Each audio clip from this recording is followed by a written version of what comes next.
Bharatiya Janata party को हो सकता है कि 2014 के चुनाव में भुगतना पड़े, या आपको लगता है कि पब्लिक मेमोरी जो है बहुत शॉर्ट होती है, ये सब चीजें अपने आप खत्म हो जाएंगी और भारतीय जनता पार्टी जैसी थी वैसी बनी? देखिए, 4 राज्यों के चुनाव अभी होने वाले हैं और उन राज्यों में नरेंद्र मोदी के नेतृत्व में भाजपा अपनी मुहिम चलाएगी।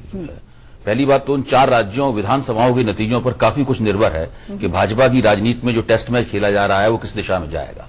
खत्म तो तब भी नहीं होगा।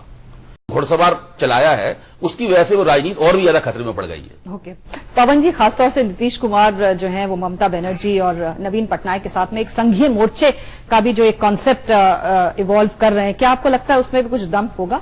नहीं, नीतीश कुमार जी ने कहा है कि पूर्वी प्रांतों की कुछ समस्याएं साझी हैं पिछड़ेपन की, और उनमें अगर तालमेल हो और उन समस्याओं का समाधान हो तो शायद आगे बात हो सकती है। अभी उन्होंने कोई तीसरे मोर्चे की बात नहीं कही है। पर नीलम जी, क्योंकि फाइनल कमेंट्स आप ले रही है, मैं 3 बातें कहना चाहता हूं। पहली ये कि देशवासी जो हैं इस देश के, वो धर्म के परिप्रेक्ष्य से बाहर निकलना चाहते हैं। वो विकास के रास्ते पे रोटी कपड़ा और मकान की तरफ चलना चाहते हैं, और ऐसी कोई भी डेवलपमेंट हो जिसमें फिर से इस देश में सांप्रदायिक या कम्युनल तनाव आए, हमें उससे बचना है। दूसरी चीज, ये कॉम्प्लेक्स मुल्क है, उसका राजनीतिक सरलीकरण करना एक व्यक्ति विशेष की महत्वाकांक्षा की वजह से ये गलती है।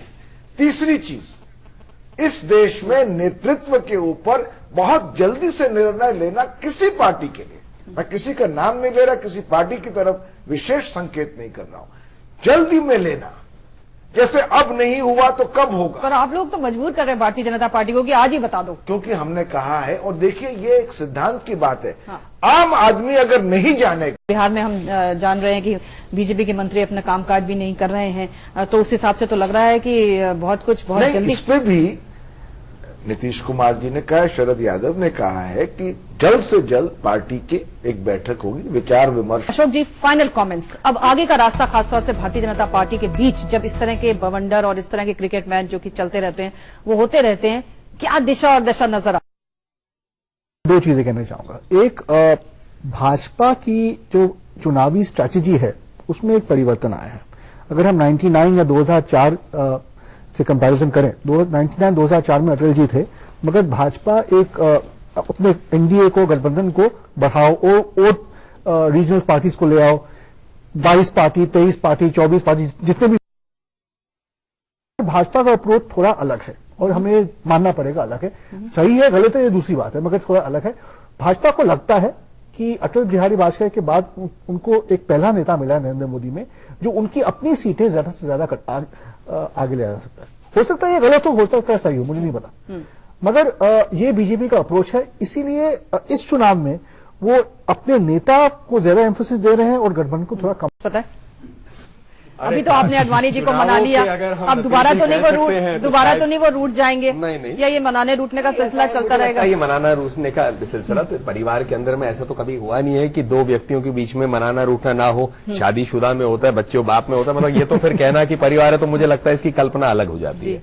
एक बहुत बढ़िया प्रश्न पूछा था कि अभी मोदी जी कई राज्यों में गए थे कर्नाटका के साथ, हारे, तो मैंने पहले ही स्वीकारा कि कई जगह हार जीत होती है, लेकिन चुनाव की प्रक्रिया जो है इस देश में लगातार चलती है। अभी अगले 5 राज्य, हो सकता है 6, दिल्ली, छत्तीसगढ़, राजस्थान, मध्य प्रदेश, झारखंड, मिजोरम, झारखंड छठा हो सकता है, चुनाव होंगे। अब यदि इसमें, ये तो जनता तय करेगी, भाजपा बहुत अच्छा करे तो फिर क्या कांग्रेस के आप लोग उसका कहेंगे खत्म हो गया?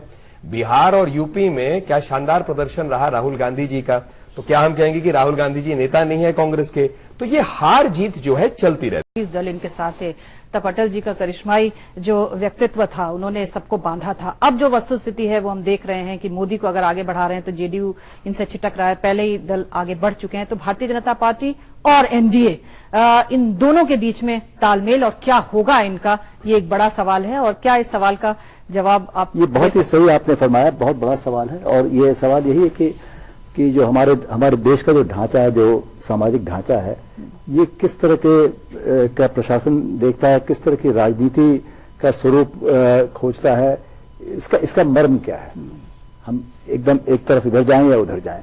मेरा ये मानना है कि अगर 2002 का अतीत नहीं होता, जैसे अभी कह रहे थे कि मुसलमानों की जो सेवा की गई मोदी जी के शासनकाल में, अगर वो घटना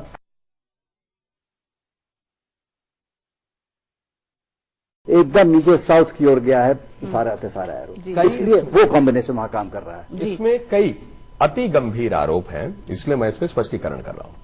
और मैं कहूंगा आनंद साय साहब का ये अपना निजी विचार हो सकता है, और निजी विचार ही रखा, बिल्कुल मैं उसको उसी पे जोड़ रहा हूं साहब, मैंने आप बीच में नहीं आरोप नहीं है, ये सारे जो है subject to an appeal to fact. नहीं कोई बात नहीं, आप विश्लेषण कोई बात नहीं, आरोप ना कहें आप तो अच्छा है व्यक्तिगत, मैं इसको फिर अपने विश्लेषण नहीं है, आपका विश्लेषण जो है उसके अंदर में कुछ आरोप मुझे दिख रहे हैं। Subject to an appeal to fact, कोई बात नहीं, हम लोग ऐसा है डिबेट कर सकते हैं इसको, और शायद आपके एक एफिडेविट बन सकता है, मेरा बन सकता है, और कानून की प्रक्रिया में भी बात कर सकते हैं। कोर्ट कचहरी में थोड़ी जा रहे हैं, स्पष्ट कहना चाहता हूं, इन्होंने कई बातें कही, तो मैं बाकी सब चीजों को एक सेकंड के लिए नजरअंदाज करता हूं और आखिरी वाक्य से शुरू करता हूं। इस देश में यहां पर व्यक्तियों के हेल्थ कार्ड नहीं है, लेकिन गुजरात में सॉइल हेल्थ कार्ड हर किसान के पास है। देश में पानी की दर हर जगह घट रही है, लेकिन गुजरात में पानी का दर बढ़ रहा है। रिश्ते हैं, और आज जिस मकाम पर आप पहुंचे, क्या उस पर कोई मौजूद शेर आपको याद आ रहा है? मैं सिर्फ ये आपसे कहना चाहता हूं कि नेतृत्व की अपनी जगह नहीं होती, तकदीर कौम से हुआ करती है। एक शख्स की तकदीर देश की तकदीर नहीं होती। क्या हमें इस बात पे अमल करना होगा। अच्छी बात है, और कहने का मतलब ये कि अभी तो शुरुआत है, आगे आगे देखिए क्या क्या होता है, हम सब इसका इंतजार करेंगे। आज के लिए इतना ही, अगले हफ्ते फिर मुलाकात होगी एक नए विषय के साथ, तब तक के लिए इजाजत दीजिए, नमस्कार।